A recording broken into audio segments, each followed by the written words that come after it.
Aku baru saja memajang ijazah sarjanaku, tapi mertua langsung merobeknya dan membuangnya ke tong sampah. Suami malah tertawa puas. Istri itu tempatnya di dapur, bukan kantor. Aku hanya diam menahan tangis. Namun 1 jam kemudian, sebelum ceritanya dimulai, silahkan tulis di kolom komentar dari daerah mana saja teman-teman yang menonton cerita ini. Jangan lupa like dan subscribe channel ini ya. Suara denting sendok yang beradu dengan piring porselen terdengar nyaring di ruang makan yang sempit itu, memecah keheningan pagi yang tegang. Aku masih sibuk mengelap meja dapur dengan kain yang sudah mulai kusam. Sementara suamiku, Mas Dika, sedang menikmati sarapan nasi goreng buatanku dengan wajah masam. Di seberangnya ibu mertuaku duduk sambil mengipas-ngipas wajahnya, meski kipas angin dinding sudah berputar maksimal. Garam mahal ya, Vina? Sindir ibu tiba-tiba. Matanya melirik sinis ke arahku. Mas Dikamu ini hambar sekali. Mentang-mentang beras lagi mahal. Bumbu juga kamu kurangi. Aku menghentikan gerakan tanganku sejenak, menarik napas panjang untuk meredakan denyut nyeri di dada. Maaf Bu, tadi Vina rasa sudah pas. Mungkin lidah ibu yang sedang kurang enak. Jawabku pelan, berusaha tetap sopan. Halah, alasan. Mas Dika menyahut dengan mulut penuh. Dia meletakkan sendok dengan kasar hingga menimbulkan bunyi keras. Kamu itu kalau dibilangin orang tua jangan membantah. Sudah numpang tidak kerja. Bisanya cuma menghabiskan uang belanja. Tapi masak yang benar saja tidak becus. Kalimat itu bagaikan tamparan rutin yang kuterima setiap hari. 3 tahun pernikahan kami, dan 3 tahun pula aku diperlakukan tak lebih dari parasit di rumah ini. Padahal, sebelum menikah, akulah mahasiswa lulusan terbaik di angkatanku. Mas, ujarku lembut, mencoba mengalihkan pembicaraan ke arah yang lebih logis. Uang belanja bulan ini memang sudah menipis. Harga cabai dan telur naik drastis. Kalau Mas Dika bisa tambah sedikit saja, tambah lagi. Potong Mas Dika dengan nada tinggi, membuatku tersentak. Dia merogoh saku celana kerjanya, mengeluarkan dompet kulit sintetis yang sudah terkelupas di bagian ujungnya, lalu melempar selembar uang 50 ribuan ke meja. Uang itu melayang dan jatuh tepat di dekat sisa remah nasi. Itu jatah terakhir sampai gajian minggu depan. Kamu pikir cari uang itu gampang? Kamu enak, cuma ongkang-kang kaki di rumah, bermodalkan doelo. Sementara aku banting tulang di luar sana, bentaknya. Wajahnya merah padam, seolah akulah penyebab segala kesusahan hidupnya. Ibu tertawa kecil, suara yang terdengar seperti gesekan amplas di telingaku. Makanya Dika, dulu ibu bilang apa? Cari istri itu yang pintar cari duit. Bukan cuma pintar teori gelar sarjana ekonomi kok. Ya ujung-ujungnya cuma jadi babu di dapur. Ijazahnya Vina itu loh, paling cuma jadi sarang rayap di lemari. Tanganku menggepal erat di balik kain lap basah. Ijazah itu adalah kebanggaanku. Bukti kerja kerasku selama 4 tahun. Bukti bahwa aku pernah punya mimpi sebelum terkubur oleh ego suamiku yang melarangku bekerja dengan alasan istri harus melayani suami di rumah. Ijazah Vina masih tersimpan rapi, bublakku lirih namun tegas, dan ilmu Vina tidak hilang. Vina hanya menghormati permintaan Mas Dika. Menghormati atau memang tidak laku? Cibir Mas Dika, sambil berdiri merapikan kemeja kerjanya yang kusut. Sudahlah, jangan mimpi ketinggian, sadar diri. Kalau kamu memang pintar, kita tidak akan tinggal di rumah kontrakan sempit begini. Mas Dika menyambar tas kerjanya dan pergi tanpa pamit. Diikuti ibu yang terus menggerutu soal betapa ruginya anaknya menikahi wanita sepertiku. Sepeninggal mereka ke ruang depan, saku dasterku bergetar pelan. Aku menoleh ke arah pintu, memastikan mereka tidak melihat, lalu merogoh gawai butut yang layarnya sudah retak 1000. Itu adalah ponsel lamaku yang sengaja kusembunyikan. Satu-satunya aksesku ke dunia luar yang tidak dipantau Mas Dika. Ada satu notifikasi masuk. Sebuah pesan chat dari nomor yang tidak tersimpan, namun memiliki foto profil logo perusahaan besar berwarna emas dan hitam. Jantungku berdegup kencang. Tanganku gemetar saat membuka kunci layar. Chat itu singkat padat, namun mampu meruntuhkan seluruh pertahananku. Selamat pagi, Ibu Vina. Mewakili Dewan Komisaris Vestra Group. Kami ingin mengonfirmasi bahwa Anda terpilih secara aklamasi sebagai Direktur Utama yang baru, menggantikan pimpinan lama. Surat keputusan resmi sudah kami kirimkan via surel. Mohon konfirmasinya untuk penandakalanan kontrak. Air mataku menetes, bukan karena sedih, tapi karena ledakan rasa lega yang luar biasa. Selama 3 bulan terakhir, diam-diam aku mengikuti seleksi ketat itu secara daring saat Mas Dika tidur atau saat Ibu pergi arisan. Aku menggunakan laptop lamaku yang kusembunyikan di tumpukan baju kotor agar tidak ketahuan. Aku Vina, wanita yang baru saja dilempar uang 50.000 perak, kini memegang jabatan tertinggi di perusahaan raksasa yang merupakan saingan berat tempat Mas Dika bekerja sebagai staf biasa. Vina, kamu ngapain di dapur terus? Sepatu kerjaku belum disemir. Teriakan Mas Dika dari teras membunyarkan lamunanku. Aku buru-buru menghapus notifikasi di layar utama, memasukkan gawai itu kembali ke saku terdalam. Iya Mas, sebentar. Sambil berjalan ke depan, sebuah tekad gila muncul di benakku. Aku sudah lelah dihina. Aku sudah muak dibilang tidak berguna. Hari ini aku ingin membuktikan sedikit saja harga diriku sebelum bom waktu bernama Direktur Utama itu meledak nanti. Aku melirik ke arah lemari tua di sudut ruang tamu. Di sana di tumpukan paling bawah, tersimpan map tebal berisi ijazah asliku. Tunggu saja Mas, bisikku dalam hati. Nanti sore akan kupajang ijazah itu di ruang tamu. Biar kamu dan Ibu lihat bahwa istri yang kalian injak-injak ini punya sayap untuk terbang jauh lebih tinggi dari kalian. Namun aku tidak tahu bahwa Vina sederhana untuk memajang ijazah itu akan menjadi pemicu malapetaka yang menghancurkan sisa-sisa kesabaranku hingga tak bersisa. Rumah akhirnya sepi setelah Mas Dika berangkat kerja dengan omelan yang masih terngiang di telinga. Namun, berbeda dari hari-hari biasanya di mana aku akan menangis di pojokan dapur, hari ini ada api kecil yang menyala di dadaku. Pesan singkat dari Vestra Group tadi pagi bukan sekadar kabar gembira, itu adalah bahan bakar yang menghidupkan kembali jiwaku yang nyaris mati. Aku menyelesaikan pekerjaan rumah dengan kecepatan kilat, menyapu, mengepel, hingga mencuci tumpukan piring kotor bekas sarapan dan makan malam kemarin. Setelah memastikan lantai keramik tuti itu bersih mengilap, aku bergegas masuk ke kamar tidur. Tanganku gemetar saat meraih map plastik biru dari dasar lemari pakaian, tertimbun di bawah tumpukan sprei lama yang jarang dipakai. Map itu berdebu, seolah nasibnya sama sepertiku, dilupakan dan dianggap tak berharga. Kuusap debu itu perlahan dengan ujung daster, lalu membukanya. Di sana, lembaran kertas tebal dengan tinta emas itu masih terjaga kondisinya. Namaku tertulis dengan gagah, Vina Amalia, S. Cum Laude. Kamu bukan wanita bodoh, Vina. Bisikku pada diri sendiri menguatkan hati. Kamu berharga. Aku teringat bingkai kayu sederhana yang kubeli seminggu lalu dari tukang loak yang lewat depan rumah. Harganya hanya 10.000 perak, hasil menyisihkan uang kembalian sayur. Vinat niatuku hanya ingin menyimpannya, tapi hari ini keberanian itu muncul. Aku ingin memajangnya bukan untuk pamer pada tamu, tapi sebagai pengingat bagiku sendiri dan mungkin peringatan halus bagi Masak, bahwa istrinya ini punya otak, bukan cuma tenaga kuda. Dengan hati-hati kumasukkan ijazah asli itu ke dalam bingkai. Kaca bingkainya sedikit baret, tapi itu tidak mengurangi keindahan tulisan di dalamnya. Aku membawa bingkai itu ke ruang tengah, meletakkannya di atas meja buffet kecil, tepat di samping foto pernikahan kami, di mana aku tersenyum kaku dan Mas Nika terlihat begitu bangga. Aku mundur 2 langkah, mengagumi pemandangan itu. Ijazah itu tampak asing di rumah ini, seperti berlian yang jatuh di kubangan lumpur. Vina, kamu tidak masak. Suara cempreng yang tiba-tiba meledak dari arah pintu depan membuatku terlonjak kaget. Jantungku serasa mau copot.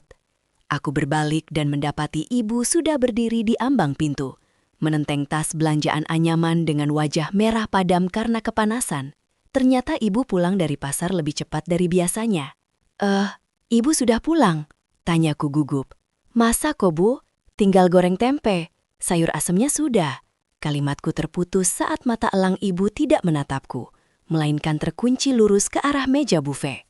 Tatapannya tajam, menyelidik, lalu berubah menjadi kilatan amarah yang mengerikan saat menyadari benda asing apa yang berdiri tegak di sana. Ibu membanting tas belanjaannya ke lantai. Sayur bayam dan tomat menggelinding keluar. Tapi dia tidak peduli. Langkah kakinya menghentak keras mendekati meja buffet. Apa-apaan ini? Desisnya. Telunjuknya menuding bingkai ijazahku seolah itu adalah benda najis. Itu ijazah Vina, Bu. Jawabku pelan mencoba menahan getaran suaraku. Vina cuma ingin merapikannya. Sayang kalau ditaruh di lemari terus nanti dimakan rayap. Merapikan? Ibu tertawa sumbang. Tawanya garing dan menusuk. Tangan keriputnya menyambar bingkai itu dengan kasar. Kamu pikir ibu bodoh? Kamu sengaja pajang ini biar Dika minder kan? Biar Dika merasa rendah, karena dia cuma lulusan SMA, dan kamu sarjana. Iya, mataku membelalak.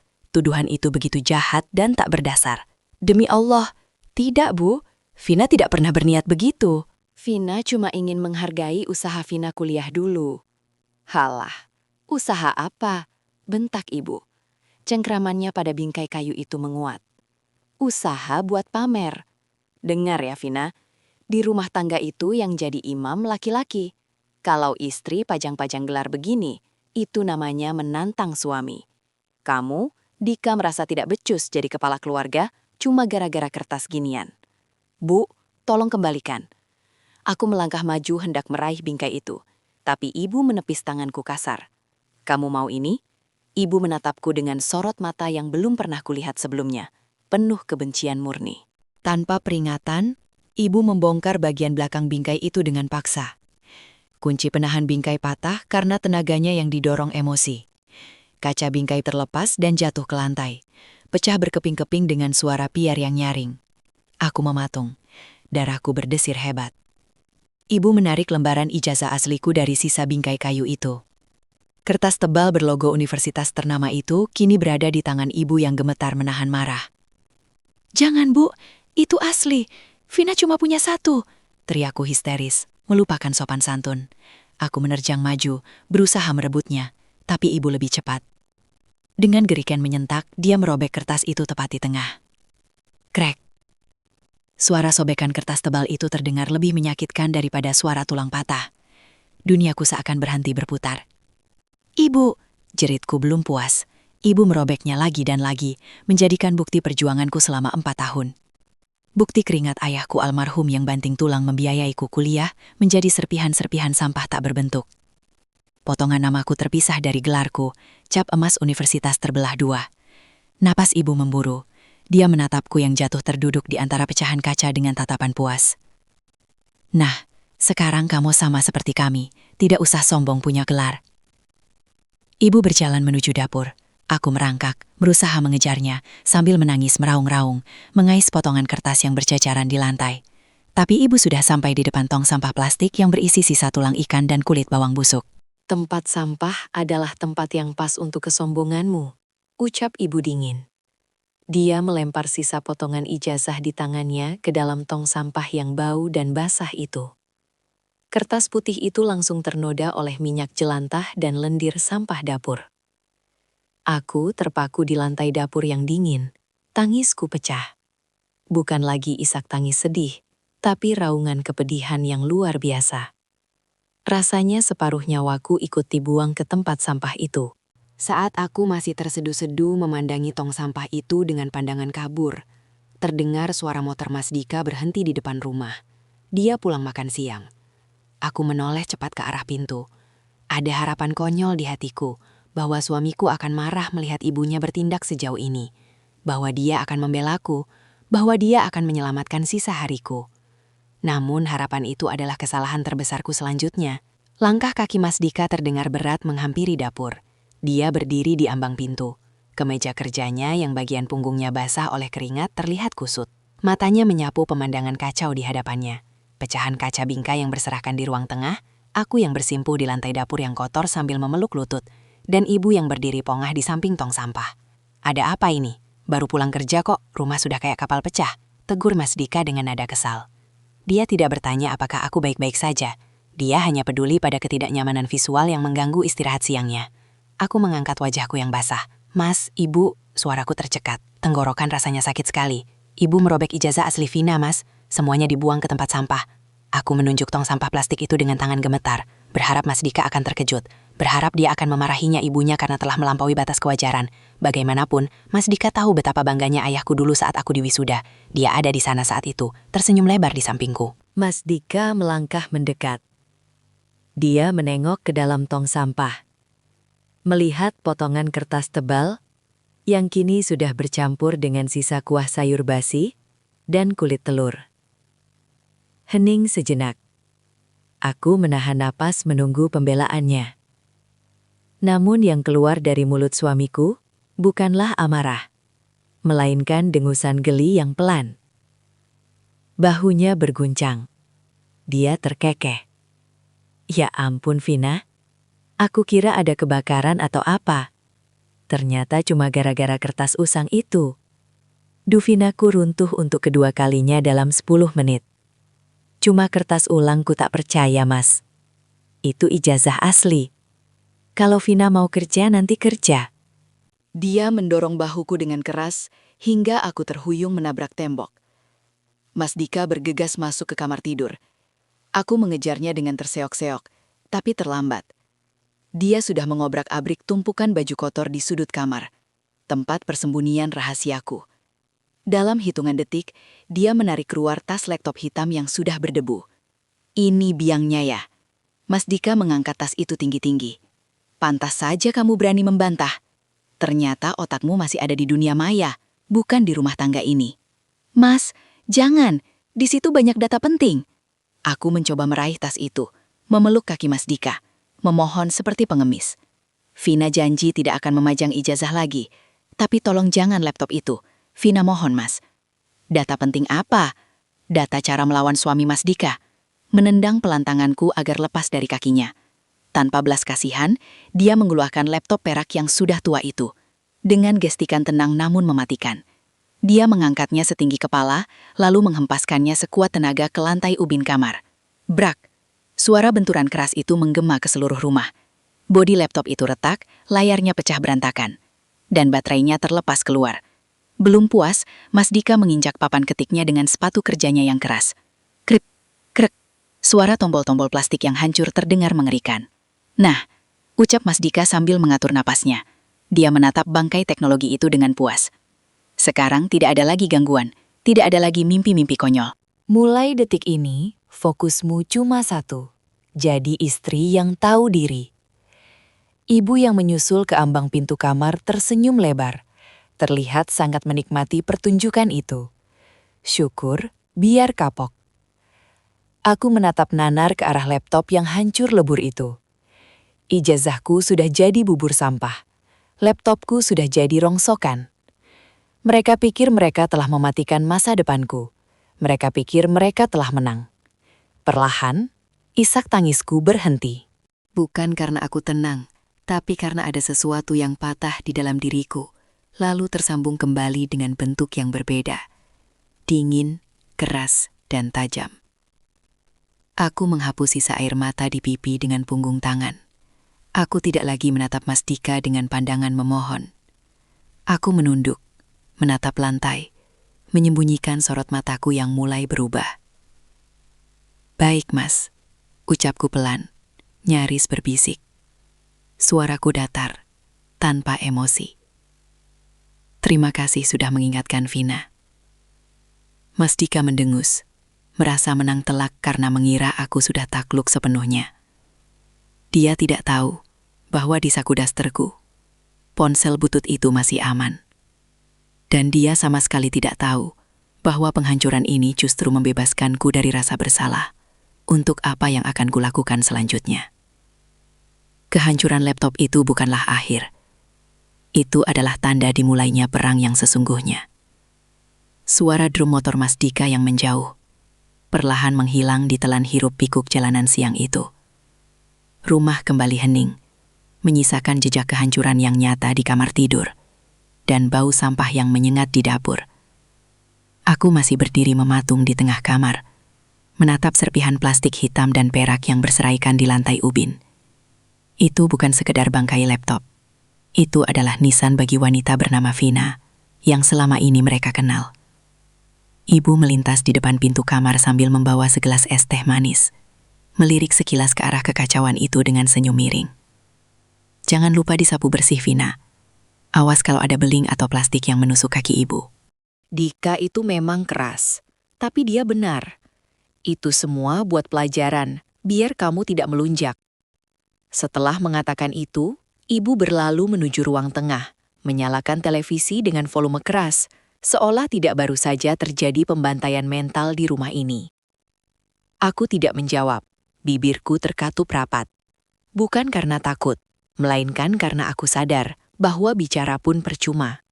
Bahasa manusia sudah tidak berlaku lagi di rumah ini. Dengan gerakan lambat seperti robot, aku mengambil sapu dan pengki. Aku mulai membersihkan sisa-sisa laptopku. Setiap kali bunyi kerak terdengar saat aku menyapu tombol keyboard yang patah, hatiku semakin membeku. Dulu mungkin aku akan menangis terseduh-seduh sambil memunguti bangkai benda ini, meratapi nasib mengapa suamiku begitu tega. Tapi hari ini, air mataku kering. Ada perasaan aneh yang merayap di dadaku saat membuang sisa laptop itu ke tempat sampah di halaman belakang. Perasaan kosong yang melegakan. Rasa takut kehilangan cinta Mas Dika yang selama ini menghantuiku, tiba-tiba lenyap tak berbekas. Bagaimana aku bisa mencintai pria yang dengan bangga menghancurkan sayapku? Bagaimana aku bisa menghormati mertua yang membuang harga diriku ke tong sampah? Cinta itu sudah mati, tepat saat masyadikat menginjak laptopku tadi. Dan saat cinta mati, yang tersisa hanyalah logika yang dingin. Sore harinya, aku mengurung diri di kamar mandi. Ini satu-satunya tempat di mana aku bisa bernafas lega tanpa diawasi mata elang ibu. Aku duduk di atas kloset tertutup. Tangan gemetarku mengeluarkan ponsel butut dari saku daster. Layarnya yang retak menyala redup, menampilkan sisa baterai 20%. Aku membuka aplikasi pesan. Masih ada notifikasi dari nomor perwakilan Vestra Group yang belum kubuka sejak pagi. Ibu Vina, mohon konfirmasinya sebelum pukul 17 sore ini. Jika tidak ada balasan, kami anggap Anda menolak tawaran ini dan kami akan memberikannya ke kandidat kedua. Jam di layar menunjukkan pukul 16.45. 15 menit lagi sebelum pintu masa depanku tertutup selamanya.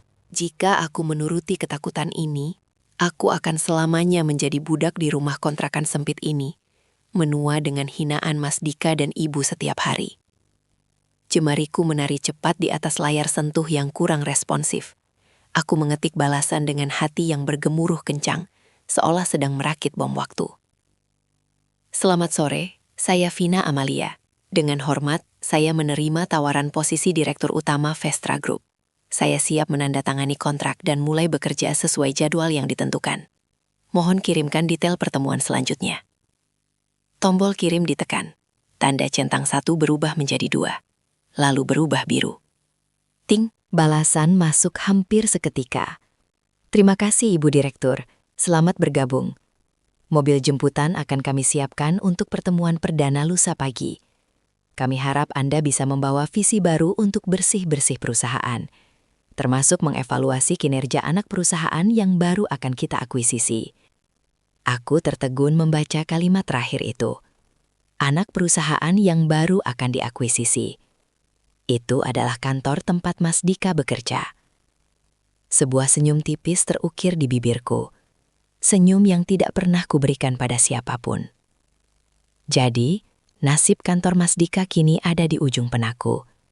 Sungguh sebuah kebetulan yang ditulis oleh takdir dengan tinta darah. Vina, kamu tidur di kamar mandi ya? Cepat keluar, Dika sebentar lagi pulang. Siapkan air hangat. Gedoran keras ibu di pintu kamar mandi membuyarkan segalanya. Aku buru-buru mematikan gawai, menyelipkannya kembali ke balik pakaian dalam, tempat paling aman yang tidak mungkin diperiksa siapapun. Iya Bu, sebentar. Aku keluar dari kamar mandi dengan wajah basah, memasang topeng istri penurut yang sempurna. Malam itu, Mas Dika pulang dengan wajah lelah namun terlihat puas. Dia melempar tas kerjanya ke sofa, lalu duduk sambil melonggarkan dasi. Aku datang membawakan teh manis hangat, berlutut untuk melepas sepatu pantofelnya yang bau keringat. Nah, begini kan enak dilihat, ujar Mas Dika sambil mengusap kepalaku seperti majikan yang memuji anjing peliharaannya yang baru belajar duduk. Tadi di kantor pusing banget. Isu akuisisi itu makin santah. Katanya Vestra Group bakal kiring orang baru buat audit minggu depan. Tanganku yang sedang melepas tali sepatunya berhenti sejenak. Aku tetap menunduk, menyembunyikan seringai kecil. "Audit itu apa, Mas?" tanyaku dengan nada polos yang dibuat-buat. "Halah, kamu mana paham urusan orang kantoran?" cibir Mas Dika sambil menyeruput tehnya. "Intinya bakal ada bos besar baru yang datang. Katanya sih orangnya sadis, lulusan luar negeri, tidak kenal ampun." Aku dan teman-teman harus siap-siap cari muka biar aman. Dia terkekeh pelan, lalu menatapku dengan tatapan meremehkan. "Untung kamu di rumah saja, Vila. Dunia kerja itu kejam. Kamu yang mental kerupuk begitu, kalau ketemu bos model begitu pasti sudah nangis darah di hari pertama." Aku mendongak menatap mata suamiku dalam-dalam. "Iya, Mas. Vina memang cuma wanita bodoh yang bisanya di dapur. Mas Dika yang pintar harus semangat kerjanya ya. Siapa tahu bos barunya nanti kenal baik sama Mas." Mas Dika tertawa lepas, tidak menyadari nada dingin dalam suaraku. Dia merasa di atas angin, merasa paling hebat di rumah kecil ini. Dia tidur nyenyak malam itu, mendengkur keras, tanpa tahu bahwa bos sadis yang dia takutkan itu sedang berbaring di sebelahnya, menatap langit-langit kamar dengan mata terbuka lebar, merancang skenario kehancuran yang tak pernah dia bayangkan. Malam ini adalah malam terakhir aku menangisi nasib. Besok, permainan yang sesungguhnya baru akan dimulai. Dan kali ini akulah yang memegang kendali.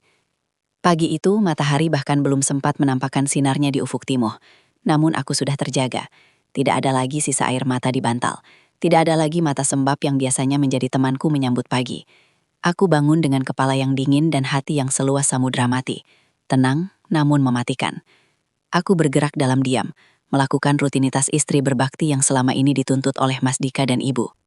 Aku memasak nasi goreng spesial dengan bumbu lengkap, menyeduh kopi hitam dengan takaran gula yang pas, dan menyapu halaman depan hingga tak ada satupun daun kering tersisa. Saat ibu keluar dari kamar dengan wajah bantalnya, matanya membelalak kaget melihat meja makan yang sudah tertata rapi. Tudung saji dibuka, uap nasi goreng mengepul harum. "Tumben," cibir ibu sambil menarik kursi. Dia mencicipi sesendok nasi goreng itu dengan wajah penuh selidik, berharap menemukan kesalahan. Namun kali ini masakanku sempurna. "Kesambet setan apa kamu? Kemarin nangis-nangis kayak orang gila. Sekarang malah rajin begini. Mau merayu Dika biar dibelikan laptop baru. Jangan harap." Aku tersenyum tipis sambil menuangkan air putih ke gelas ibu. "Tidak, Bu. Vina cuma sadar, sebagai menantu yang numpang, Vina harus tahu diri." Jawaban itu membuat ibu terdiam sejenak lalu mendengus puas. "Bagus kalau sudah sadar. Ingat, ijazahmu sudah jadi sampah. Tempatmu ya di sini melayani kami." Tak lama kemudian Mas Dika muncul. Dia tampak lebih rapi dari biasanya, namun wajahnya tegang. Dia makan dengan cepat tanpa memedulikanku yang berdiri di samping meja bak pelayan restoran. "Dasi biruku mana, Vina?" tanyanya tanpa menoleh. "Sudah siapkan di atas tas kerja, Mas," jawabku lembut. Mas Dika menoleh, menatapku dari ujung kaki sampai ujung kepala. Dasiku bersih, rambutku digelung rapi. Tidak ada wajah murung yang biasanya membuatnya kesal. "Nah, begini dong," ujarnya sambil menyeringai angkuh. "Kalau kamu nurut tidak membantah, rumah ini jadi adem. Lupakan mimpi-mimpi kerjamu itu. Lihat aku, pusing mikirin kantor. Kamu enak di rumah cuma main air sabun." "Iya, Mas. Vina doakan urusan kantor Mas lancar," ucapku pelan. Lancar menuju kehancuran, tambahku dalam hati. Sepeninggal Mas Dika dan perginya ibu ke rumah tetangga untuk bergosip, aku tidak menggunakan waktu luangku untuk bersantai. Aku masuk ke kamar, membuka lemari bagian paling dalam yang tak pernah disentuh Mas Dika karena baunya apek. Di sana, tersembunyi di balik tumpukan kain perca, ada satu set setelan blazer hitam dan kemeja putih sutra yang dulu kubeli saat wisuda. Aku mengelusnya perlahan. Masih bagus. Hanya perlu disetrika sedikit dan diberi pewangi. Pakaian inilah zirah perangku besok. Ponsel bututku bergetar lagi.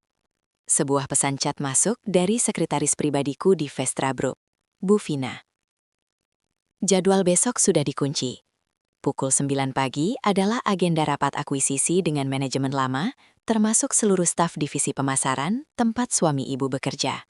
Apakah ibu ingin kami umumkan nama ibu di agenda atau dirahasiakan sampai ibu masuk ruangan? Aku mengetik balasan dengan cepat. Rahasiakan. Tulis saja CEO Vestra Group. Saya ingin melihat wajah asli mereka saat pintu dibuka. Baik, Bu, siap laksanakan. Malam harinya, suasana rumah terasa mencekam. Mas Dika pulang dengan wajah pucat pasi. Dia tidak langsung marah-marah seperti biasa, melainkan duduk lemas di sofa ruang tamu. Keringat dingin membasahi pelipisnya. "Kenapa, Mas?" tanyaku sambil membawakan handuk hangat. Aku berpura-pura cemas. "Besok," suaranya gemetar. "Besok hari penentuan. Vina Vestra Group resmi masuk. Gosipnya, CEO baru mereka akan datang langsung untuk memangkas karyawan yang tidak kompeten. Namanya dirahasiakan. Tapi kabarnya dia orang yang sangat teliti. Salah sedikit, habislah aku." Mas Dika menatapku. Matanya menyiratkan ketakutan seorang pria yang egonya terancam runtuh. Pria yang kemarin begitu gagah menghancurkan laptopku, kini menciut seperti kerupuk tersiram air. Hanya karena mendengar kabar tentang atasan barunya. Mas Dika kan pintar, pancingku halus. Mas Dika kan tulang punggung keluarga. Pasti bos baru itu bisa melihat potensi Mas. Masa kalah sama istrinya yang cuma lulusan dapur. Mas Dika tidak menangkap sindiranku. Dia malah mengangguk-angguk mencari pembenaran. "Iya, kamu benar. Aku ini senior di sana. Tidak mungkin aku dipecat. Aku lebih tahu lapangan daripada bos baru yang paling cuma anak kemarin sore." Dia berdiri, lalu menunjuk tumpukan pakaian di keranjang. "Vina, tolong setrika kemeja putih terbaikku dan celana bahan yang hitam itu. Pakai pelicin yang banyak. Besok aku harus tampil sempurna. Aku harus terlihat berwibawa di depan bos baru itu." "Baik, Mas. Akan Vina buat kemeja Mas sangat licin." Seiring jalan Mas keluar dari perusahaan. Gumamku sangat pelan, nyaris tak terdengar. "Kamu ngomong apa?" sentaknya. "Vina bilang, siap laksanakan Mas, biar Mas ganteng besok." Jawabku sambil tersenyum manis. Malam itu, di bawah temaram lampu ruang tengah, aku menyetrika kemeja yang akan dipakai suamiku untuk menemui kematian karirnya. Uap panas dari setrika mengepul, seirama dengan gejolak di dadaku. Aku menekan setrika itu kuat-kuat, melicinkan setiap gerutan, membayangkan betapa ironisnya nasib ini. Dia memintaku mempersiapkan dirinya untuk bertemu denganku. Dia ingin terlihat sempurna di depan orang yang ijazahnya dia buang ke tong sampah. Saat Mas Bika sudah mendengkur keras di kamar, aku menyelesaikan setrikaan terakhir. Aku menggantung kemeja itu di gagang pintu lemari. Kemeja itu tampak gagah, kosong, dan menipu, persis seperti pemiliknya. Aku menatap pantulan diriku di cermin lemari yang retak. Wajah wanita yang tertindas itu perlahan memudar, digantikan oleh sorot mata tajam seorang pemimpin yang siap mengambil alih takhta. "Tidurlah yang nyenyak, Mas," bisikku pada kegelapan. "Nikmati malam terakhirmu sebagai kepala rumah tangga yang sombong. Karena besok pagi, saat kamu membuka mata, Duvina tidak akan lagi berpihak padamu." Namun saat aku hendak mematikan lampu, mataku menangkap sesuatu di saku celana kerja Mas Dika yang tergeletak di kursi.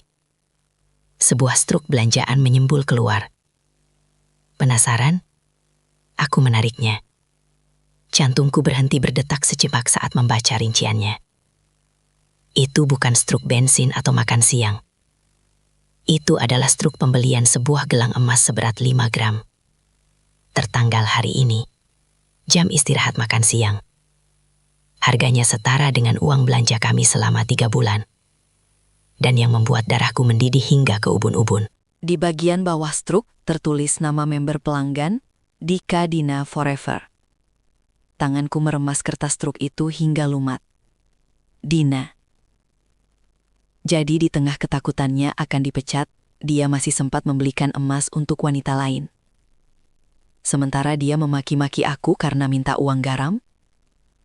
Rencana balas dendam profesional saja ternyata tidak cukup. Mas Dika tidak hanya harus kehilangan pekerjaan, dia harus kehilangan segalanya. Struk belanjaan itu masih dalam genggamanku, remuk dan lecek. Sama seperti hatiku yang seharusnya hancur saat ini. Namun anehnya, tidak ada air mata yang tumpah.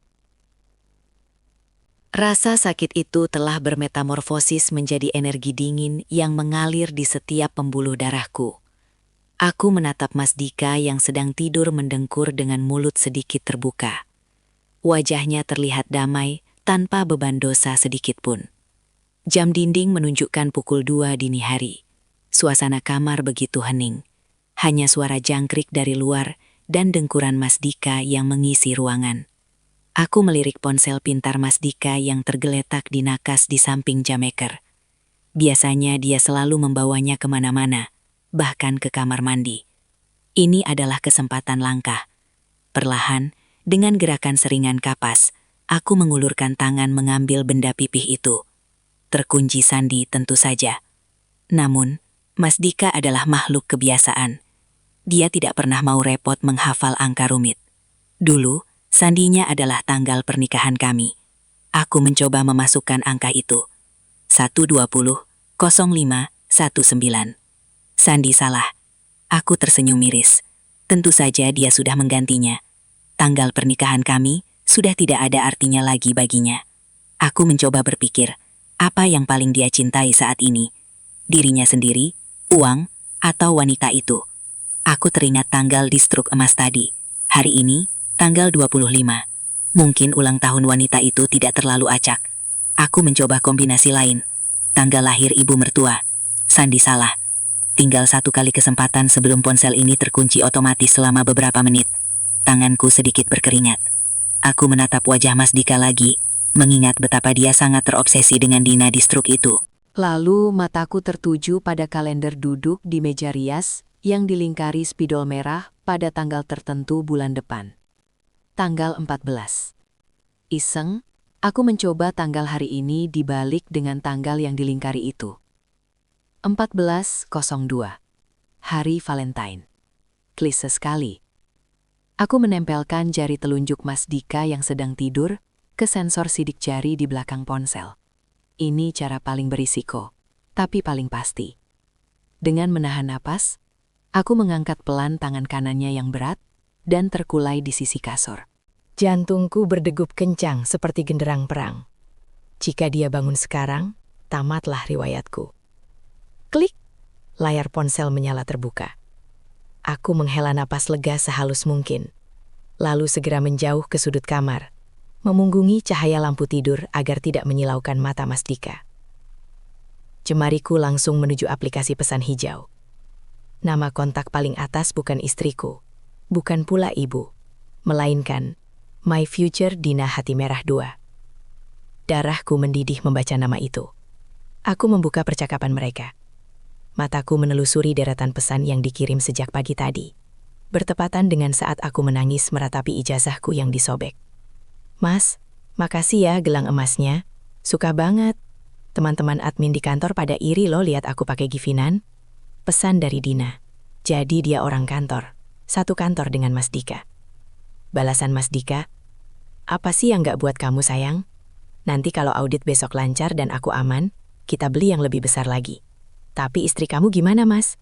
Dia nggak curiga uang belanja kurang? Balasan Mas Dika membuatku ingin muntah. Halah, si Inem itu gampang dibodohi. Tadi pagi dia ngamuk gara-gara ijazahnya dibuang ibu. Terus laptopnya aku hancurin. Sekarang dia udah jadi kucing kurap lagi.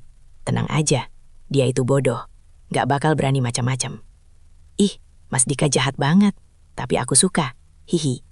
Ya udah, besok jangan lupa jemput aku di gang depan ya. Kita berangkat bareng biar nggak ketahuan orang kantor. Aku deg-degan nih mau ketemu bos Vestra yang baru. Tenang sayang, besok kita hadapi bareng. Kamu kan admin keuangan, kamu yang pegang data. Kalau ada selisih dikit, kamu pintar-pintarlah tutupin, biar aku nggak kena semprot. Aku menutup mulutku dengan tangan, menahan pekikan tawa yang hampir meledak, tawa yang mengerikan. Ternyata Duvina ini sempit sekali. Dina adalah admin keuangan, orang yang memegang data keuangan kantor cabang. Dan Mas Dika meminta selingkuhannya untuk memanipulasi data di depan tim audit besok. Ini bukan lagi sekadar perselingkuhan, ini adalah bunuh diri massal. Aku menggulir layar lebih jauh ke atas. Ada foto mereka berdua makan siang di restoran seafood mahal. Sementara aku di rumah hanya makan telur dadar dibagi dua dengan ibu. Ada foto USG yang dikirim 2 minggu lalu. Anak kita sehat, Mas. Udah 6 minggu. Duvinaku berhenti berputar sejenak. Wanita itu hamil anak Mas Dika. Sementara kami sudah 3 tahun menikah dan belum dikaruniai anak, yang selalu dijadikan alasan ibu untuk menghinaku. Mandul. Ternyata masalahnya bukan padaku, tapi pada di mana benih itu ditanam. Cukup. Aku tidak butuh bukti lagi. Aku menutup semua aplikasi, menghapus jejak aplikasi yang baru dibuka, dan meletakkan ponsel itu kembali ke nakas dengan hati-hati. Aku kembali berbaring di samping pria yang kini terasa seperti bangkai busuk di sebelahku. Aku menatap langit-langit kamar yang gelap. Rasa sakit itu hilang sepenuhnya. Yang tersisa hanyalah rencana eksekusi. Besok, aku tidak hanya akan memecat seorang karyawan yang tidak kompeten. Aku akan menghancurkan sepasang kekasih yang bersekongkol mencuri uang perusahaan dan menghancurkan hidupku. Pagi datang terlalu cepat. Cahaya matahari menerobos celah jendela, membangunkan Mas Dika yang langsung panik melihat jam. "Vina, jam berapa ini? Kenapa tidak bangunkan aku?" teriaknya sambil melompat dari kasur. Aku sudah siap di dapur, lengkap dengan sarapan dan senyum palsu terbaikku. "Masih jam, Mas. Masih sempat kok. Air hangat sudah siap." Mas Dika mandi dengan terburu-buru. Saat dia keluar dengan handuk melilit di pinggang, aku menyodorkan kemeja putih yang semalam kusetrika dengan penuh dendam. Kemeja itu licin, kaku, dan sempurna. "Ini Mas, pakai ini biar kelihatan gagah di depan bos baru," ujarku sambil membantu memakaikan kancingnya satu persatu. Mas Dika berdiri di depan cermin, mematut diri. Dia tampak puas dengan bayangannya sendiri. "Nah, ini baru Dika. Kamu lihat Vina, laki-laki itu harus begini, rapi, berwibawa, bukan kucel kayak kamu." Aku tersenyum, merapikan kerah bajunya. Tanganku menyentuh lehernya, membayangkan betapa mudahnya mencekik leher ini sekarang. Tapi tidak, itu terlalu mudah dan tidak menyakitkan. "Iya Mas, ganteng sekali. Dina pasti suka," celetukku pelan, seolah tak sengaja. Gedikan tangan Mas Dika terhenti. Dia menatapku lewat cermin dengan mata melotot. "Apa? Kamu bilang apa barusan?" Aku memasang wajah bingung yang polos. "Cinta maksud Vina, kita pasti cinta lihat Mas Dika begini. Masalah dengar kali." Mas Dika menghembuskan napas kasar. Wajahnya kembali rileks meski masih ada sisa kecurigaan. "Kupingmu itu perlu dibersihkan, jangan ngelantur pagi-pagi." Dia menyambar tas kerjanya, memakai sepatu pantofel yang sudah kusemir mengkilap. Ibu muncul dari kamarnya, masih memakai daster. "Dika, nanti pulang bawakan martabak ya. Ibu lagi pengen yang manis-manis," pinta ibu manja. "Beres Bu, kalau hari ini lancar, Dika belikan martabak spesial pakai keju," jawab Dika percaya diri. Dia mencium tangan ibu lalu menatapku sekilas, tanpa pamit, tanpa cium tangan, tanpa senyum. "Jaga rumah, jangan keluyuran." Motor Mas Dika mendalu pergi, membawa serta mimpi burukku keluar dari rumah. Begitu suara motornya hilang di tikungan, aku langsung berbalik badan. Senyum palsu di wajahku luntur seketika, berganti dengan ekspresi datar yang dingin. "Ibu, mau martabak?" tanyaku pada ibu yang sedang menuang teh. "Iyalah, kenapa kamu mau minta? Beli sendiri sana kalau punya duit," semprot ibu. Aku tidak menjawab. Aku masuk ke kamar, mengunci pintu. Waktunya transformasi. Aku membuka lemari, mengambil setelan blazer hitam, kemeja sutra putih, dan rok pensil selutut yang selama ini kuunyikan. Aku berganti pakaian dengan cepat.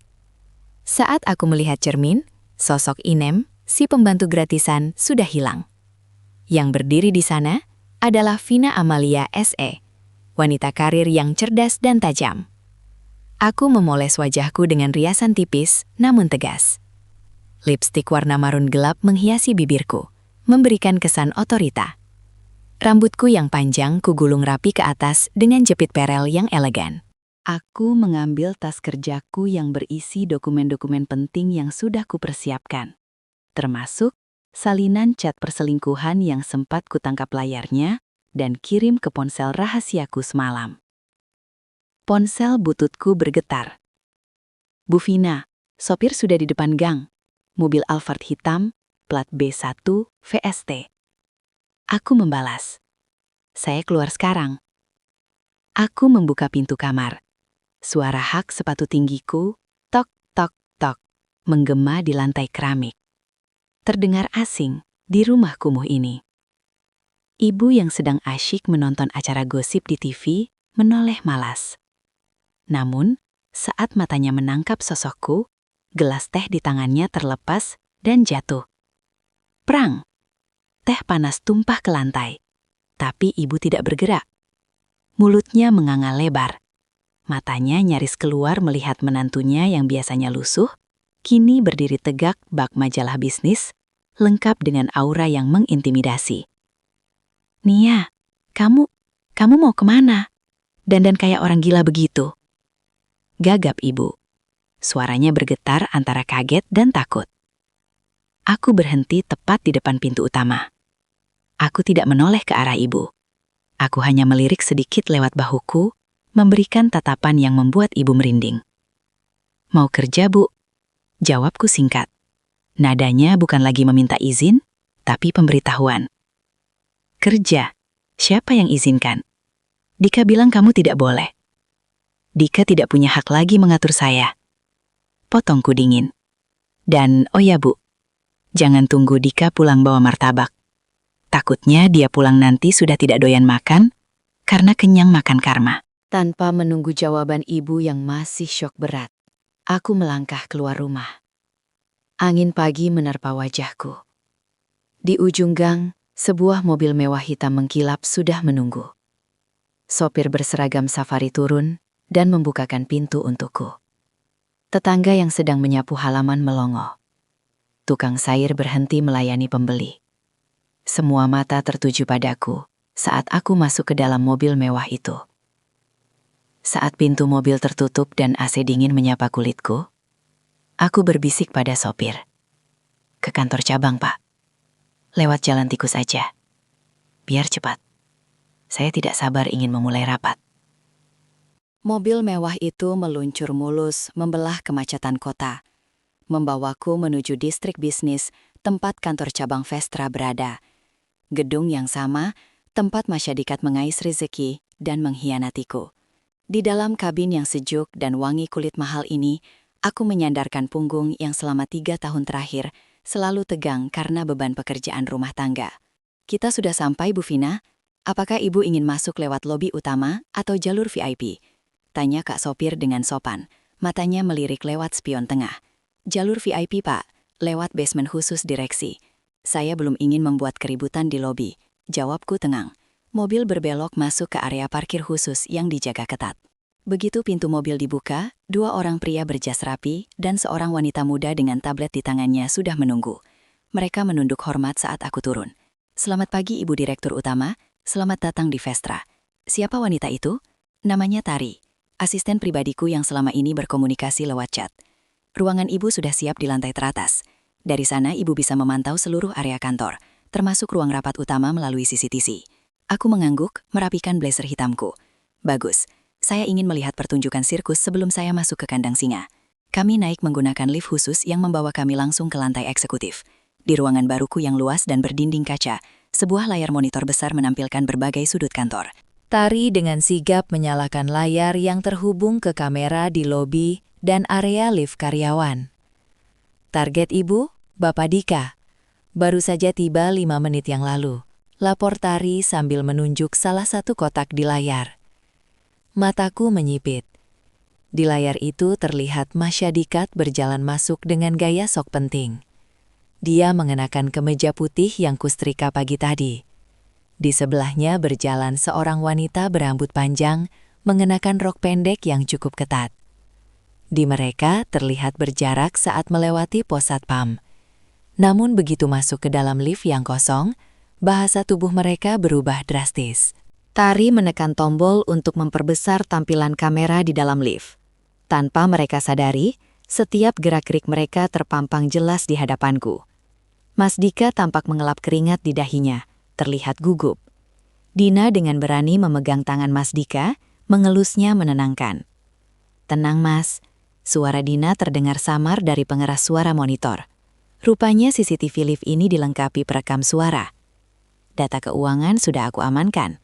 Selisih dana operasional yang kita pakai buat DP mobil kamu itu sudah aku tutup pakai faktur fiktif. Audit hari ini nggak bakal tembus." Tanganku mengepal di atas meja marmar. Jadi begitu caranya. Mobil barunya yang dia bilang hasil bonus tahunan ternyata hasil maling uang kantor. "Aku cuma takut bos baru itu, Din. Katanya dia teliti, keluh Nasdika. Kalau sampai ketahuan, bukan cuma dipecat, aku bisa dipenjara. Si Vina di rumah bisa mati kelaparan kalau aku masuk sel. Halah, si Vina lagi, cibir Dina sambil membetulkan letak kerah baju Masdika. Persis seperti yang kulakukan tadi pagi. Perempuan bodoh itu biar saja urus dapur. Nanti kalau kamu sukses dan naik jabatan, kamu ceraikan dia. Terus kita nikah. Anak kita butuh bapak yang direktur, bukan staf biasa. Masdika tertawa kecil lalu dengan lancang mengecup Dina tepat sebelum pintu lift terbuka di lantai 12. Sabar ya sayang, habis ini kelar. Aku mematikan suara monitor itu. Rasa mual menjalar di perutku. Bukan karena cemburu, tapi karena jijik. Betapa rendahnya moral mereka. Mereka merencanakan masa depan di atas penderitaanku dan uang curian. Ibu Vina, panggil Tari pelan melihat wajahku yang mengeras. Rapat akan dimulai 10 menit lagi. Seluruh staf divisi pemasaran dan keuangan sudah berkumpul di ruang rapat 1. Apakah kita tunggu sebentar atau tidak? Potongku cepat. Aku berdiri mengambil berkas tebal yang ada di atas meja. Di dalamnya bukan hanya data perusahaan, tapi juga hasil cetak foto-foto bukti perselingkuhan dan manipulasi data yang baru saja ku dengar. Kita turun sekarang. Perintahku dingin. Pastikan tidak ada yang boleh keluar dari ruangan itu begitu saya masuk. Kunci pintu otomatis dari sentral keamanan. Baik, Bu. Aku berjalan menuju lift dengan langkah tegap. Bunyi hak sepatuku di lantai marmer lorong terdengar seperti hitungan mundur bom waktu. Setiap langkah membawaku semakin dekat pada momen yang sudah kutunggu sejak semalam. Di lantai 12, suasana hening tegang.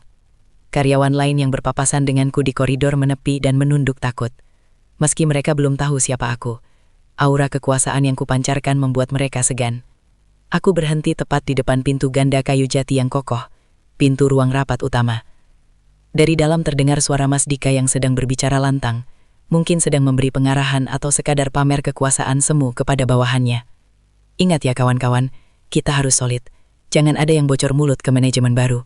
Kita tunjukkan kalau kinerja kita bagus. Kalau ada yang tanya soal selisih anggaran, lempar saja ke isu teknis sistem. Suaranya begitu percaya diri. Dia pikir dia adalah raja kecil di ruangan itu. Aku menoleh ke arah Tari dan 2 petugas keamanan yang mengawalku. Buka pintunya. Petugas keamanan mengangguk, lalu mendorong kedua daun pintu itu secara bersamaan, hingga terbuka lebar. Brah! Pintu terbuka dengan dramatis. Suara Masdika di dalam seketika terhenti. Keheningan total menyelimuti ruangan besar itu. Semua mata tertuju padaku, yang berdiri di ambang pintu, disinari cahaya lampu koridor di belakangku, yang membuat siluetku terlihat menjulang. Masdika duduk di ujung meja panjang. Mulutnya masih sedikit terbuka. Dina duduk di sebelahnya dengan laptop terbuka. Untuk sesaat, Masdika menyipitkan mata, silau dan bingung. Dia belum mengenali sosok wanita elegan dengan blazer mahal dan riasan tajam ini. Namun saat aku melangkah masuk ke dalam ruangan dan cahaya lampu ruang rapat menerangi wajahku sepenuhnya, mata Masdika membelalak hingga nyaris keluar dari rongganya. Wajahnya yang tadi merah padam karena berapi-api, kini berubah pucat pasi seputih kertas. Gelas air mineral di tangannya terlepas, jatuh ke meja dan menumpahkan isinya ke celana Dina. Nah, Vina, desisnya dengan suara tercekik seolah melihat hantu. Aku tersenyum miring, senyum terdingin yang pernah kuberikan padanya. Aku berjalan perlahan menuju kursi kosong di ujung meja yang berlawanan, kursi pimpinan utama. Selamat pagi semuanya, sapaku dengan suara lantang dan berwibawa. Maaf saya terlambat, jalanan macet karena terlalu banyak sampah Masyadika yang berkeliaran. Aku meletakkan tasku di meja lalu menatap lurus ke manik mata suamiku yang gemetar. Silahkan lanjutkan presentasinya Masdika. Saya sangat ingin mendengar bagaimana Anda menjelaskan isu teknis yang baru saja Anda bicarakan. Kepanikan adalah aroma yang paling menyengat di ruangan berpendingin udara ini. Masdika berdiri kaku dengan mulut yang membuka menutup seperti ikan mas koki kehabisan oksigen. Matanya bergerak liar dari wajahku ke arah pintu, lalu ke arah staf lain yang menatap kami dengan bingung. Vina, panggilnya lagi. Kali ini disertai tawa sumbang yang dipaksakan. Dia menoleh ke arah rekan-rekan kerjanya, merentangkan tangan dengan gestur meminta maaf. Maaf bapak-bapak ibu-ibu, sepertinya ada kesalahpahaman. Ini istri saya. Dia memang agak terganggu sedikit mentalnya sejak duduk, potongku. Satu kata, data, tanpa nada. Masdika terdiam, wajahnya memerah karena malu dan marah. Dia tidak terima diperintah oleh wanita yang biasa mencuci celana dalamnya. Dia melangkah maju mendekatiku dengan tangan terkepal, mengabaikan jarak profesionalisme. "Pulang kamu, Vina." Desisnya setengah berbisik, tapi cukup keras untuk didengar orang di meja depan. "Kamu gila ya? Ngapain pakai baju kayak gini? Sewa di mana? Jangan bikin malu aku di depan bos baru. Cepat keluar sebelum satpam seret kamu." Dia mengulurkan tangan kasar hendak mencengkram lenganku, berniat menyeretku keluar seperti karung beras. Namun, belum sempat ujung jarinya menyentuh kain blazer mahalku, dua orang petugas keamanan yang berdiri di belakangku bergerak secepat kilat. Salah satu dari mereka menepis tangan Mas Dika dengan tegas, sementara yang satu lagi membusungkan dada, menghalangi aksesnya padaku. "Mundur!" bentak petugas keamanan itu. "Jaga sopan santun Anda di hadapan Ibu Direktur Utama." Mas Dika terhuyung mundur saking kagetnya. Direktur Utama." Dia menatap petugas itu, lalu menatapku, lalu menatap Tari, asistenku yang berdiri tenang di sampingku sambil memeluk tablet. Tari maju selangkah. "Perkenalkan, ini adalah Ibu Vina Amalia, CEO baru Vestra Group yang memegang hak penuh atas akuisisi perusahaan ini.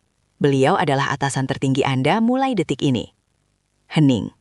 Hening yang begitu sunyi hingga suara detak jam dinding terdengar seperti palu hakim. Wajah Mas Dika berubah dari merah menjadi abu-abu.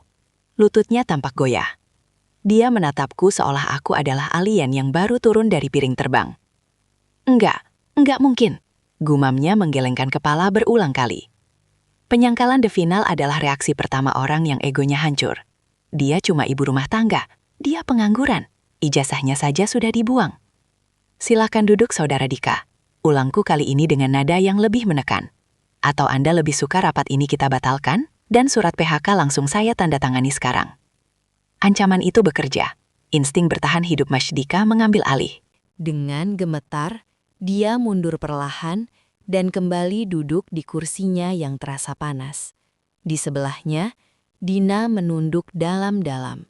Wajahnya pucat pasi, tangannya meremas rok pendeknya hingga kusut. Dia tidak berani menatap mataku. Aku duduk dengan anggun di kursi pimpinan. Kutatap satu persatu wajah staf di ruangan itu. Mereka semua menahan napas, takut menjadi sasaran tembak berikutnya. "Baik," mulaiku. Suaraku bergema di ruangan. "Saya dengar tadi ada pembahasan mengenai isu teknis dan selisih anggaran. Karena saya sudah di sini, mari kita buka-bukaan. Saya paling benci rahasia, apalagi rahasia yang dibayar pakai uang perusahaan." Aku memberi kode pada Tari. Asistenku segera menyambungkan tabletnya ke proyektor. Layar besar di belakangku menyala, menampilkan serangkaian data tabel akuntansi yang rumit. "Saudari Dina," panggilku. Dina tersentak kaget, bahunya melonjak. "Iya ya Bu," cicitnya. "Anda admin keuangan bukan? Bisa jelaskan baris ke-14 di tabel ini?" Aku menunjuk dengan pena laser ke angka merah yang mencolok. "Pengeluaran sebesar 50 juta rupiah untuk biaya maintenance server. Tapi anehnya, tanggal transaksinya sama persis dengan tanggal pembelian 1 unit sepeda motor sport atas nama Dika, dan vendor servernya fiktif." Suasana ruangan makin mencekam, bisik-bisik mulai terdengar dari staf lain. Mas Dika melotot melihat data itu terpampang gelas. Keringat sebesar biji jagung mulai bercucuran di pelipisnya. Itu kesalahan input, Bu," sambar Mas Dika cepat berusaha membela selingkuhannya. "Dina mungkin salah ketik nolnya, namanya juga manusia, Bu." Bu Direktur." Aku menatap Mas Dika lalu tersenyum tipis. "Kesalahan input. Menarik. Bagaimana dengan ini?"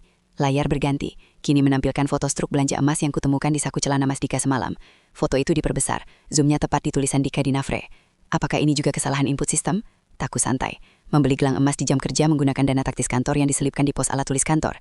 Geger, ruangan rapat itu langsung riuh. Semua mata tertuju pada Dika dan Dina dengan tatapan jijik dan kaget. Perselingkuhan mereka terbongkar telanjang di depan rekan kerja yang selama ini mereka bohongi. Mas Dika tidak bisa berkutik. Dia seperti maling ayam yang tertangkap basah di siang bolong. Mulutnya terbuka, tapi tak ada suara yang keluar. Mas Dika bilang aman," bisik Dina panik sambil menyenggol dengan Dika. Tapi suaranya bocor ke mikrofon meja yang masih menyala. "Diam," bentak Mas Dika pada Dina. Lalu dia menatapku dengan tatapan memelas. Topeng arogansinya runtuh total. "Vina, sayang, dengar dulu." "Ini tidak seperti yang kamu pikirkan. Aku bisa jelaskan. Kita bicara di rumah ya, jangan di sini. Malu sama orang-orang. Malu. Tawaku meledak. Tawa yang dingin dan menusuk. Kamu bicara soal malu, Mas. Di mana rasa malumu saat kamu menertawakanku yang mengaisah-gisi? Di mana rasa malumu saat kamu menghancurkan laptopku dan bilang aku cuma beban? Aku berdiri perlahan, menumpukan kedua tangan di meja, mencondongkan badan ke arahnya. Bab predator mengunci mangsa. Kamu pikir aku kesini untuk drama rumah tangga? Salah besar. Aku di sini sebagai CEO yang sedang mengaudit karyawan korup. Aku mengambil sebuah amplop coklat tebal dari tasku. Amplop yang sudah disiapkan tim legal Vestra Group sejak pagi buta. Aku melemparkannya ke tengah meja, meluncur mulus dan berhenti tepat di depan hidung Mas Dika. Buka, perintahku. Tangan Mas Dika gemetar hebat saat meraih amplop itu. Dia membukanya perlahan. Matanya membaca baris demi baris surat di dalamnya. Semakin ke bawah matanya bergerak, semakin hilang warna di wajahnya. Ini, Mas Dika terbata-bata. Matanya berkaca-kaca menatapku. Vina, kamu gak serius kan? Ini gila, kamu gak bisa lakukan ini padaku. Kenapa tidak? Balasku enteng. Kamu yang bilang sendiri kemarin, Duvina kerja itu kejam, bos baru itu sadis. Nah, sekarang bos sadis itu ada di depanmu. Isi amplop itu bukan sekadar surat pemecatan. Itu adalah mimpi buruk yang jauh lebih mengerikan bagi Dika dan Dina. Dan saat aku menyebutkan poin terakhir dari dokumen itu, aku tahu hidup mereka akan tamat saat itu juga. Bacakan poin nomor T dengan keras. Dika, perintahku. Biar Dina dan semua orang di sini dengar nasib apa yang menanti kalian. Suara kertas yang bergetar di tangan Mas Dika terdengar begitu nyaring di ruangan yang sunyi senyap itu. Semua mata tertuju pada bibirnya yang pucat dan kering. Dia mencoba menelan ludah, namun tenggorokannya seolah tersumbat oleh batu besar bernama kenyataan. Baca, tanyanya lirih. Matanya memohon belas kasihan padaku. Baca, bentakku, menggebrak meja dengan telapak tangan. Suara gebdikan itu membuat Tina Memaiki kaget dan Mas Dika terlonjak. Jangan buang waktu saya. Baca poin nomor 3. Mas Dika menarik napas panjang yang gemetar. Dengan suara serak dan putus-putus, dia mulai membaca kalimat yang menjadi vonis kematian bagi hidupnya. Poin telapor. Dika Adiguna dan Dina Dewi terbukti melakukan tindak pidana penggelapan dana perusahaan secara terencana. Mas Dika berhenti sejenak, napasnya tercekat. Dia melirik Dina yang kini menutup wajah dengan kedua tangannya. Lanjut, perindahku dingin. Maka dengan ini, perusahaan menuntut pengembalian total kerugian sebesar 1,5 miliar selambat-lambatnya dalam waktu 2 kali 24 jam. Apabila tidak dipenuhi, maka kuasa hukum perusahaan akan langsung memproses laporan pidana dengan ancaman hukuman penjara maksimal 5 tahun. Kertas itu terlepas dari tangan Mas Dika, melayang jatuh ke lantai seperti daun kering. 1,5 miliar. Angka itu menggema di kepala semua orang. Staf lain berbisik riuh. Mereka tahu gaji Mas Dika. Mereka tahu untuk mengumpulkan 100 juta saja dia butuh bertahun-tahun. Apalagi 1,5 miliar dalam 2 hari. Vina, Mas Dika tiba-tiba menjatuhkan dirinya. Bukan duduk, tapi berlutut. Di depan semua bawahannya, di depan selingkuhannya. Laki-laki yang kemarin menginjak laptopku itu kini bersimpuh di kakiku. Vina, tolong Mas. Mas gak punya uang sebanyak itu. Mas bisa dipenjara. Kamu gak kasihan sama suamimu. Suami. Aku tertawa kecil, melangkah mendekatinya hingga ujung sepatu hak tinggiku bersentuhan dengan lututnya. Suami yang mana? Suami yang bilang istrinya bodoh? Suami yang membiarkan ibunya merobek ijazah istrinya? Atau suami yang membelikan emas untuk wanita lain pakai uang curian? Aku menoleh ke arah Dina, yang masih duduk gemetar. Dan kamu, Dina? Bukankah kamu bilang di chat kalau Dika itu hebat? Mana hebatnya sekarang? Pacarmu ini cuma maling yang tertangkap basah. Dina mendongak. Wajahnya basah oleh air mata dan lunturnya riasan tebal. Bu Vina, saya nggak tahu kalau uangnya hasil curian. Mas Dika bilang itu bonus. Tolong jangan menjadikan saya, Bu. Saya sedang hamil kan? Potongku tajam. Keriuhan di ruang rapat meledak. Suara-suara kaget, cibiran, dan gumaman jijik memenuhi udara. Mas Dika menoleh cepat ke arahku dengan wajah horor. Dia tidak menyangka aku tahu sedalam itu. Bagaimana kamu tahu? Gagap Mas Dika. Saya tahu segalanya, Mas. Saya tahu kapan kalian check-in di hotel. Saya tahu kapan kamu beli emas. Saya tahu nama calon bayi haram kalian. Ujarku sambil menatap mereka dengan sorot mata membunuh. Kamu pikir saya diam di rumah itu karena bodoh? Saya diam karena saya sedang mengasah pisau. Dina menangis histeris. Mas Dika, kamu bilang semuanya aman. Kamu bilang istrimu itu blonok. Sekarang gimana nasib aku? Gimana nasib bayiku kalau kamu di penjara? Mas Dika yang sedang panik justru membentak Dina. Diam kamu. Ini gara-gara kamu minta gaya hidup mewah terus. Kalau bukan karena kamu minta mobil, aku nggak bakal nekat begini. Kok nyalain aku? Kamu yang ganjen. Pemandangan di depanku sungguh menyedihkan. Dua sejoli yang kemarin saling memanggil sayang dan cinta, kini saling menggigit seperti anjing liar yang terperangkap. Cinta mereka ternyata hanya seharga uang curian. Begitu uangnya hilang, topengnya terbuka. Cukup! Teriakku menghentikan drama murahan itu. Aku memberi isyarat pada kepala keamanan yang berdiri di pojok ruangan. Pak Danu, tolong amankan dua mantan karyawan ini. Sita semua aset kantor yang mereka bawa, termasuk ponsel, laptop, dan kendaraan. Seret mereka keluar dari gedung ini sekarang juga. Jangan biarkan mereka menginjakan kaki di sini lagi, kecuali membawa uang 1,5 miliar. Dua petugas keamanan bertubuh kekar langsung maju. Mereka menarik paksa Mas Dika yang masih berlutut. Vina, jangan begini Vina. Kita bicara di rumah. Ada ibu Vina. Kasihan ibu kalau tahu anaknya di penjara. Mas Dika meronta-ronta berteriak memanggil nama ibunya. Seolah itu mantra ajaib. Mendengar nama ibu disebut, aku mendekatkan wajahku ke wajah Mas Dika yang sedang diseret. Oh, tenang saja Mas. Ibu pasti tahu. Bisikku pelan, namun terdengar jelas di telinganya. Aku sendiri yang akan mengantar surat tagihan hutangmu ke ibu.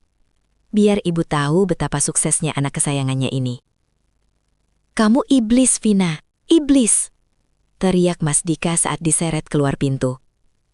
Dina mengekor di belakangnya, menangis meraung-raung sambil memegangi perutnya. Digiring oleh petugas keamanan wanita.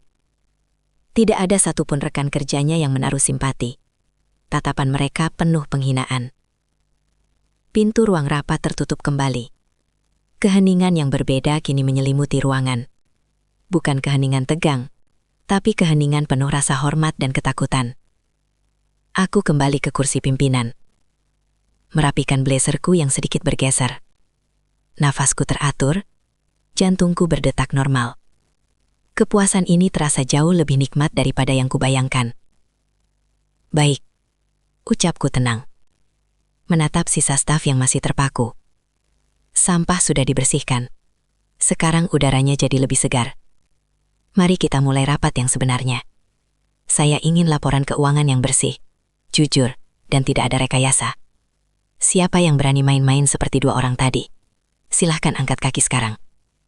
Semua staf serentak membuka buku catatan mereka, mengangguk patuh dengan wajah serius.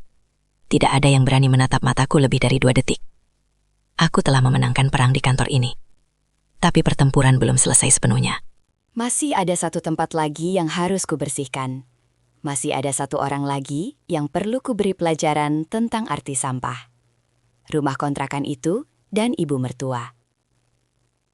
Pulang dari sini, aku akan membawa hadiah istimewa untuk ibu. Bukan martabak manis seperti pesanan Mas Dika, melainkan sebuah kenyataan pahit yang akan membuatnya tidak bisa tidur seumur hidup. Matahari mulai condong ke barat saat mobil mewah hitam yang kutumpangi berhenti tepat di depan pagar besi karatan rumah kontrakan itu.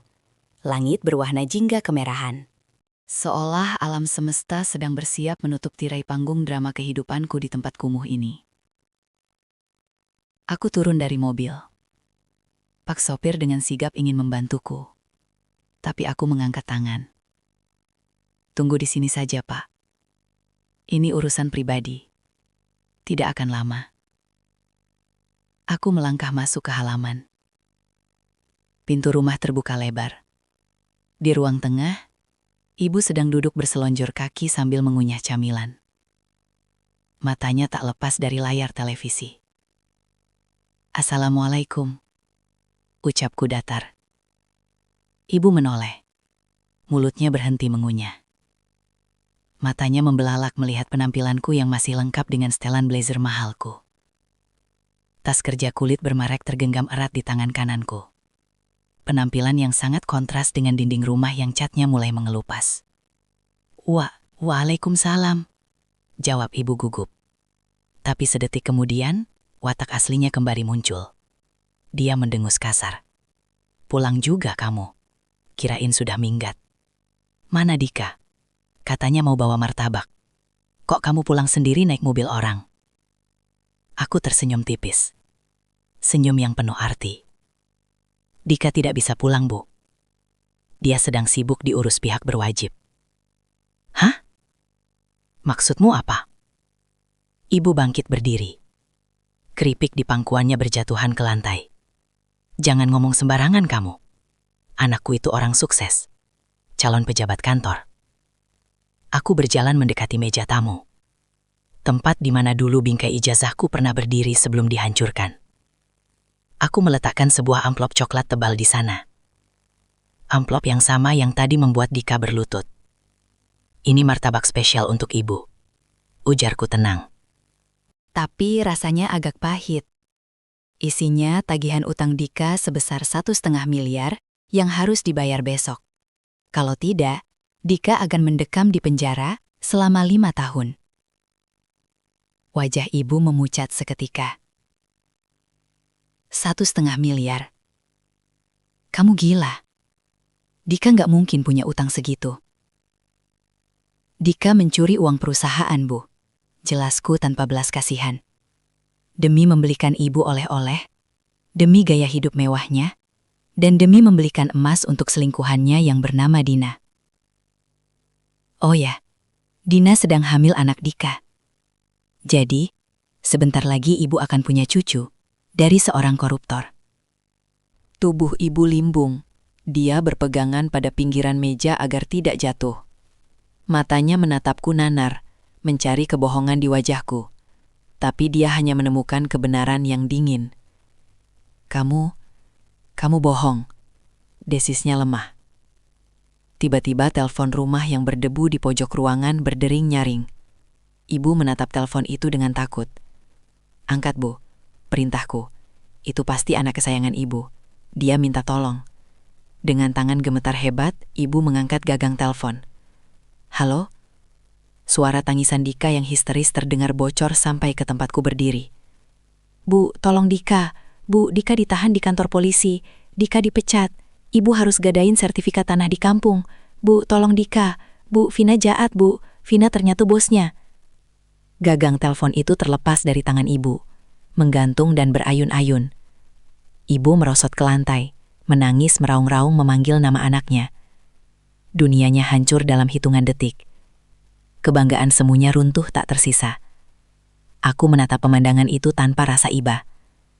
Mereka tidak pernah iba saat aku mengais potongan ijazahku di tempat sampah. Ini adalah impas. Aku masuk ke kamar tidur untuk terakhir kalinya. Aku tidak mengambil baju-baju daster lusuhku.